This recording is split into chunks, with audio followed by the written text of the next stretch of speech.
With Oregon football having a big recruiting weekend with a bunch of highly rated recruits incoming, we take a look at which of the names I outlined on yesterday's show would be the most impactful if they came to the Ducks one day. Plus, Oregon basketball, there will be no big dance this year.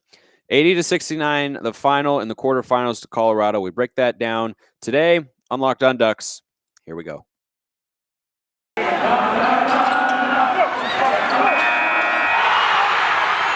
You are Locked On Ducks, your daily podcast on the Oregon Ducks, part of the Locked On Podcast Network, your team every day.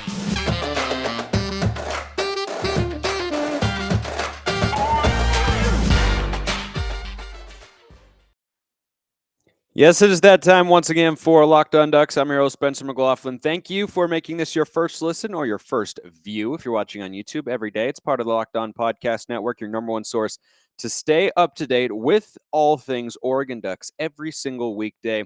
Like and subscribe if you have not already wherever you are listening to the show, or if you're watching on YouTube, subscribe to the channel. And 5-star reviews, nice comments. We love seeing those here at the Locked On Podcast Network collectively, and I'm certainly no different. So, always good to know that you Duck fans out there are enjoying the show. There'll be some optimism on today's show, and then I think something we really all saw coming, which is Oregon basketball season coming to a close without getting to the NCAA tournament. We'll get to that later, but let's start on the positive side, right? Let's kick things off on a high note. No need to go down with the negative news of the day. Don't need to be a negative Nancy out here. And it's not all bad news for Oregon basketball. This stuff happens. It's hard. Get to that. So, bunch of names coming in this weekend. I outlined them all yesterday. I think I left off one 3-star recruit on yesterday's show. So go back and listen to that if you want to hear, just who the guys are, where they come from, what position they play. But with all these guys coming in this weekend, it got me thinking, which of them would actually be the most impactful should they come to Oregon? They won't be committing after this weekend, of course, but this is the weekend that they're all in town. That's why I'm talking about them right now. So I gave a lot of names yesterday. So which ones would be the biggest gets just going forward in general? Which names should you as Duck fans be looking for in the coming months should any of them make a verbal commitment to one of the schools that has offered these guys, which there are a lot of schools in the mix for basically everyone that I talked about yesterday because they're highly rated recruits. But those are the sorts of players we want Oregon to go for. Those are the sorts of players that this staff has showed they will be going for. So who should be the biggest targets, right? Who have the potential to come to the Ducks and make the highest impact in the immediate future? I think the two guys I put first are Mateo Uiagalelei and Jaden Wayne. And let's start with Mateo. And I believe I'm pronouncing that correctly. He is the younger brother of Clemson quarterback DJ Uiagalelei. And Clemson is one of the teams that has offered him and is interested in a guy who is, I believe, rated as the number one defensive end in the class of 2023, at least the places that I look at, 24/7 Sports, Rivals, that sort of deal. They've got him as a really highly rated guy. Now, he's not the number one overall prospect like Kayvon Thibodeau was. He comes from St. John Bosco High School in California, and he's a heck of an athlete. I mean, nobody who's a 5-star on either side of the ball gets that designation by accident. Sometimes you can look at a 3-star and think, boy, kind of looks more like a 4-star caliber guy, but okay. Or sometimes you look at a 4 and think, boy, not exactly sure what they see there. He looks okay, but maybe more of a 3-star guy. Anytime there's a 5-star, the physical gifts are going to pop off on the highlight tapes. And I took the time to watch some highlight clips from this guy. Wasn't able to find full games, but the clips are impressive, right? It's just anytime you see 5 stars next to a kid's name, there is a really good reason. And he's the number one defensive end in the class of 2023. Not the number one overall player like Kayvon Thibodeau, but still a guy who likely would come to Oregon in the class of 2023 and make an impact right away. Especially on the defensive side of the ball, I found, Ty Thompson, highly rated 4-star, 5-star quarterback. He hasn't really played a whole lot. A lot of other guys on the offensive side of the ball haven't seen the field who are pretty highly rated, right? I mean, Jalen Davies was one of the 10 best cornerbacks in the class of 2021. He barely saw the field for the Ducks. Defensive end, though, tends to be a position where you can come in and make an impact right away. And Uiagalelei has that potential. And though he's not the number one overall guy in the class like Kayvon Thibodeau was, he does have something that very much reminds me of him. I don't know if they're exactly similar or if they project the same as pros. I think it's just too early to tell. But when you watch his highlight film, every time he's getting to the quarterback, he's going for that speed rush where he goes on the outside of the defensive tackle, gets off the ball, kind of gives him a little hesitation, like, where am I going to go? And then he ducks under him with that shoulder. He does that very, very well. And what's interesting is Kayvon Thibodeau did that very well when he got to Oregon. And Thibodeau, as a freshman, really had just the one move. That's all he had was, and he was very good at it, but he was not as effective early in his career with the Ducks because he was really a one-trick pony as a defensive end. And we all saw that by the end, he had learned more than a few moves. He hit the weight room, was able to just stiff arm guys and bull rush them out of the way.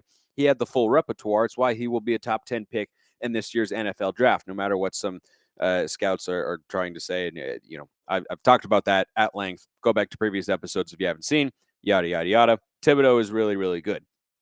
I think Uiagalelei is a guy who has all the tools to be, physically speaking, to be a Kayvon Thibodeau type player. I don't know if he has quite the instincts, I will say, as a pass rusher. And I say that because a lot of his highlights actually come from him playing the tight end position. So he's played both ways. He's coming out as a defensive end. That's certainly what he projects better as, though if he were in there in an offensive package, I would not complain. But when you look at him, I think his ceiling would be a little bit lower than Thibodeau's overall, though still a very, very high floor and would be a very high impact player for the Ducks should he commit. And anytime Dan Lanning and this staff, I've said it before, I will say it again. I can't wait to see what this staff does with the defense. I really can't, especially after this past season when I wasn't wild about a lot of the schemes, and I think they were just a little bit soft at times, and I just want to see what Lanning does on that side of the ball. I hope he continues to call the defense. That's what he did at Georgia, and I hope he keeps doing that for the Ducks. I'll tell you about Jaden Wayne, the other highly touted five-star, and why he would be a big get for the Ducks for the class of 2023. First, I want to tell you about Built Bar. Have you tried the Puffs? If you haven't, you're missing out on one of the best tasting bars that Built Bars makes. Puffs are the first ever protein-infused marshmallow. They're fluffy, marshmallowy. They're not just a protein bar. They're really a treat. And as always, covered in 100% real chocolate. All Built Bars are covered in 100% real chocolate, and they're delicious. They are fantastic. Low calorie, high protein. Replace your candy bars with these. They're better. They're better for you. A typical candy bar can be anywhere from 200 to 300 calories. Built Bars, 130, 4 grams of sugar. That's 130 calories. 4 net carbs, 17 grams of protein. If you listen to the show every day, first of all, thank you for doing that. Second of all, I put these in my golf bag because of 17 grams of protein. That's what I need when I'm out on the course. Whatever you're doing, whatever activity you do, maybe you want to take them on a hike or on a walk or a run or whatever you do. If you need protein out there, Built Bars are the best way to do that. Compare that to a candy bar, which usually has, it can be 200, 300 calories. It's just not what we want. 30 grams of sugar. Mint brownie, coconut almond, they've got it all.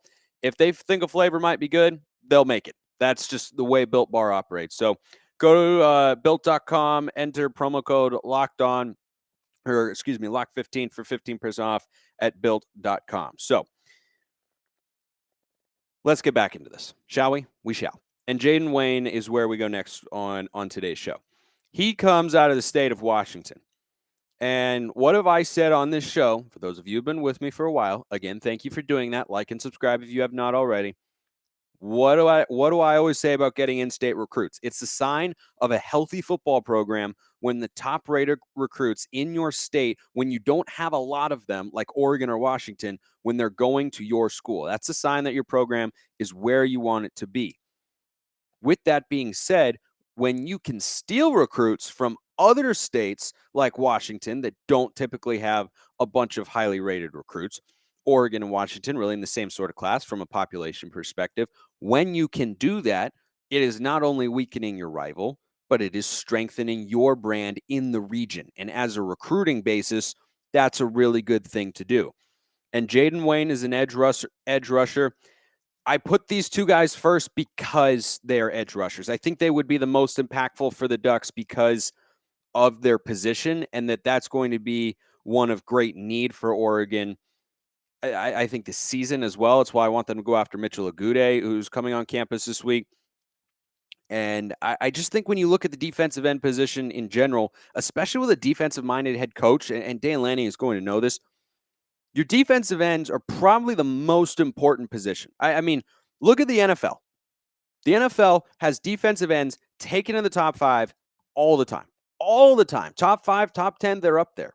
But defensive tackles, not quite as often.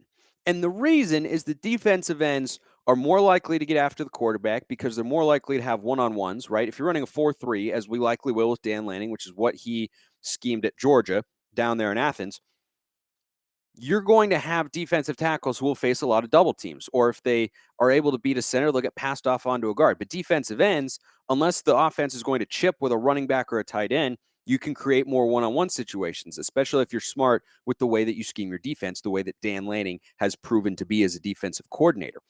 So they're the most important getting after the passer, which is most important situationally. I mean, when you think about a defense closing down a game, right, finishing it out, right, the defense put the final nail in the coffin, what are they always doing?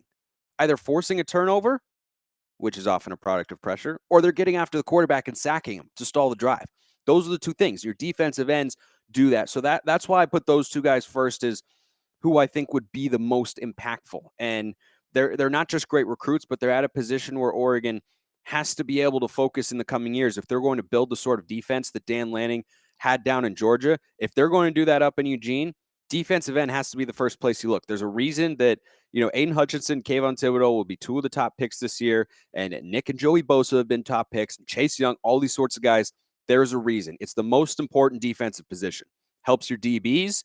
It helps your entire defense. They're the most disruptive by and large, unless you have an Aaron Donald on the interior, who I'm convinced is not actually human.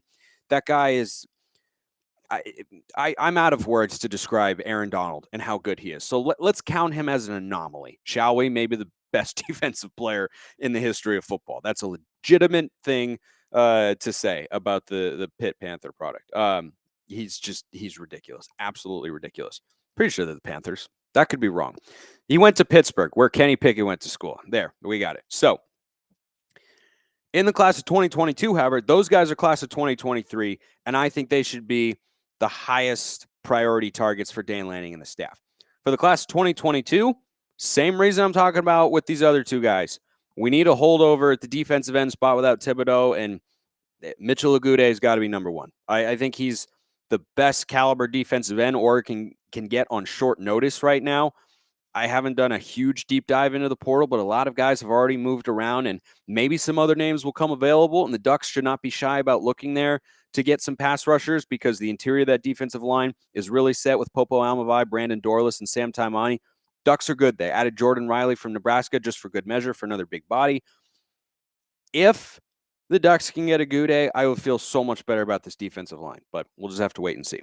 Last name here is Josh Conerly Jr. Now, the report I read on Sports Illustrated said that it was not confirmed that Conerly was going to be visiting. Same thing with the Overton brothers, I believe, who feel a little bit more like long shots, right? They've got ties to other schools, and they're seen as a package deal. So they might be a little bit more on the outside. But if he is in fact visiting, Josh Conerly Jr. would be a very welcome addition to this recruiting cycle for Dan Lanning and the Ducks, because every five-star recruit is, right? Especially on the offensive line, when the Ducks lost Kelvin Banks after he went, I believe, to Texas when Cristobal and that staff went down to Miami. That'd be a welcome addition. And if the Ducks can snag him, again, another guy from the Washington area, if you pull recruits out of there, it puts Washington in a weaker position, which is what Oregon, for the most part, should want. And it bolsters Oregon's roster. And that's one thing I'll be fascinated to see is, post-Cristobal era, how does Oregon build the offensive lines? Because they were never as good as they were for the last several years. They were good year in and year out, played at a really high level. We have one more year of that offensive line. But then after that, I'm curious to see what happens. It'll be very fascinating. Get to Oregon basketball after this. Why did things go wrong against Colorado? I'll tell you after I tell you that it's that time of year as college basketball's tournament. It's finally upon us. This, if you can't see there, let me put away the overlay for a second. March Madness jacket that I wore specifically for this episode because the Ducks are not going to be there. And, well, I was hoping to just feel included in some form or another. From all the latest odds, contests, and player props, betonline.net is the number one source for all your sports betting needs and info. BetOnline remains the best spot for all your sports scores, podcasts, and news this season. It's not just basketball. BetOnline is your continued source for all your sport wagering information needs, including live betting and your favorite Vegas casino games. Head to the website today or use your mobile device to learn more about the trends in action. BetOnline, where the game starts. Oregon basketball. It's over. They will not be going. It's over here. So I'm not a weatherman. They will not be going to this glorious event that we call March Madness this year. And yeah, it's disappointing. You come in as the preseason top 15 team, one of the favorites in the Pac-12, behind UCLA, dark horse Final Four in a lot of people's eyes. Don't even get to the tournament. It's disappointing. It's supremely disappointing. This game against Colorado, 80-69 the final. Early on, they were actually hitting shots, and they had a lead, and Oregon overall got off to a good start and had a lead, a 6, 7, 8-point lead, right? Nothing dramatic, as, we learned, end up losing by 11. But that was uncharacteristic for the Ducks. So I was really encouraged by what I saw early in this game. They were playing hard. They were doing the little things. They showed, that sort of urgency that has been very touch and go this year for Dana Altman's team, uncharacteristically. And literally, as I wrote that down, I'm watching the game, typing notes down to come on the show and tell you about in the recaps. As I typed that out, there were 3 offensive boards in a row for Colorado in 2 trips. So that was a little bit of an announcer's jinx, maybe just a touch. But then in the second half, and really at the end of the first half, the Ducks offense did what we've seen it do too many times this year. It just went through a long stretch of not being able to score. And they're not the only college basketball team that falls victim to that. My friend Chad Walker and I, who's a producer at EA Sports, and yes, that is a very, very cool job.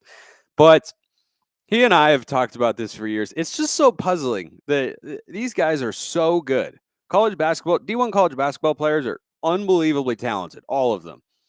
And yet they just go 7-8 minutes without a field goal all the time. Good teams. Baylor used to have that problem before they figured out how to score and won a national championship. Oregon's had that problem for years. And you just see it from time to time. And you go sit there and go, man, they haven't had a field goal in 6 minutes? Really? That's a long time. If you think that, it's because it is a long time.